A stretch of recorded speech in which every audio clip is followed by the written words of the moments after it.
नमस्ते दोस्तों, मेरा नाम है निकेश पाटिल और आप देख रहे हो डीप कोड डिकोड। आज का हमारा टॉपिक है आज का इंसान इतना डिस्ट्रैक्ट क्यों है।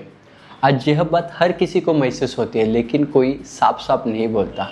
हम फोकस नहीं कर पाते हैं क्योंकि हमारा फोकस टिकता नहीं। फ़ोन उठाते हैं किसी और काम के लिए और कुछ ही मिनटों में कुछ और काम शुरू हो जाता है। फिर हम खुद ही से कहते हैं मेरा ध्यान कम हो चुका है, मैं बहुत डिस्ट्रैक्ट हो चुका हूँ। लेकिन आज हम ये समझेंगे समस्या हमारे अंदर नहीं है, समस्या उस एनवायरनमेंट में है जिससे हम रोज़ जी रहे हैं। कुछ साल पहले की हालत अलग थी, जानकारी कम थी, ध्यान टूटने वाले इंटरप्शंस कम थे। आज ऐसा नहीं है। आज इंफॉर्मेशन लगातार आती है। फ़ोन्स, लैपटॉप, टीवी, मोबाइल के नोटिफिकेशंस सब एक साथ मिल जाती है। पहले हमें जानकारी ढूंढनी पड़ती थी, लेकिन आज जानकारी हमें ढूंढती है और यही से डिस्ट्रैक्शन शुरू हो जाता है। आज एक नई इकोनॉमी बन चुकी है, उसका नाम है अटेंशन इकोनॉमी। बड़ी कंपनियां हमारा ध्यान बेचती है, हम ग्राहक नहीं है, उनके लिए हम प्रोडक्ट है। जैसे कि नोटिफिकेशन एक्सीडेंटली नहीं आ जाती, उनको जानबूझकर ऐसा डिज़ाइन किया गया है। हम जितना ज़्यादा स्क्रीन पर रहते हैं, सिस्टम उतना ज़्यादा सफल होता जाता है। यह अच्छा और बुरा का कहने की बात नहीं है, यह समझने वाली बात है। मैं मल्टीटास्किंग करता हूँ, लेकिन दिमाग मल्टीटास्किंग नहीं करता, वह कॉन्टेक्स्ट स्विच करता है। एक काम छोड़कर दूसरा काम करने लगते हैं, फिर वापस पहला काम करने लगते हैं।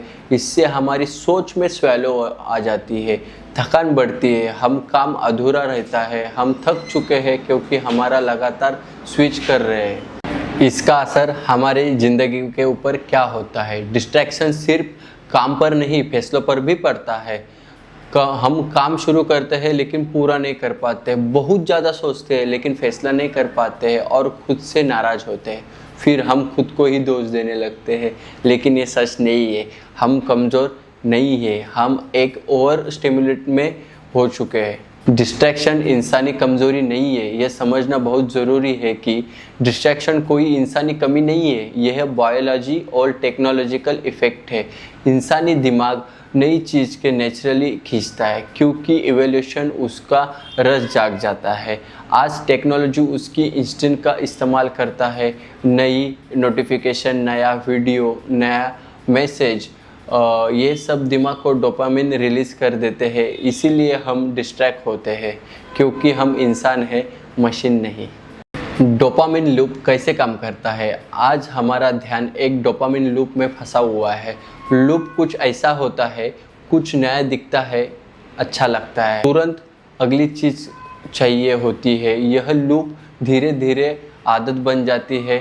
पहले हम 10 से 15 मिनट तक एक ही चीज़ पर ध्यान दे सकते थे, पर आज 30 सेकंड भी मुश्किल लगते हैं क्योंकि दिमाग को डीप सेटिस्फैक्शन की आदत नहीं है, वह सिर्फ क्विक रिवॉर्ड ढूंढता है।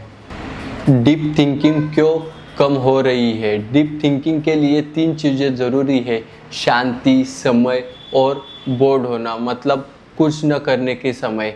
आज हम ये तीनों से बच रहे हैं। थोड़ा बोर्ड आया, फ़ोन उठा लिया, थोड़ी शांति मिली, बैकग्राउंड में कुछ न कुछ चला लिया। यह सब बातें बताने का एक ही मकसद है कि खुद को दोष देना बंद कीजिए, क्योंकि आप लेज़ी नहीं है, आप में कोई कमी नहीं है। आप ऐसे एनवायरनमेंट में जी रहे हैं जहाँ ध्यान भटकाना आसान है और ध्यान टिकाना बहुत ज़्यादा मुश्किल। और पहला बदलाव समझना है, सॉल्यूशन बाद में आएगा, पहली समझ ज़रूरी है। यह वीडियो सॉल्यूशन देने के लिए नहीं है, यह प्रॉब्लम समझने के लिए है, क्योंकि प्रॉब्लम समझे बिना सॉल्यूशन बेकार है। आज का इंसान डिस्ट्रैक्टेड है क्योंकि आज का एनवायरनमेंट वैसा है। ऐसा समझना पहला ही कदम है। अगर आपको लगता है कि यह मेरे साथ भी हो रहा है तो कमेंट में हाँ लिख दीजिए और अगले वीडियो में हम इसी का अगला हिस्सा समझाएंगे। तो दोस्तों, यहाँ तक आपने वीडियो देखी है, इसका मतलब आपको वीडियो पसंद आई है। अगर तुम्हें ऐसा ही कंटेंट देखना पसंद आ रहा है तो मेरे चैनल को सब्सक्राइब कीजिए और मैं इसी तरह आपको अच्छा कंटेंट दिलाता रहूँगा।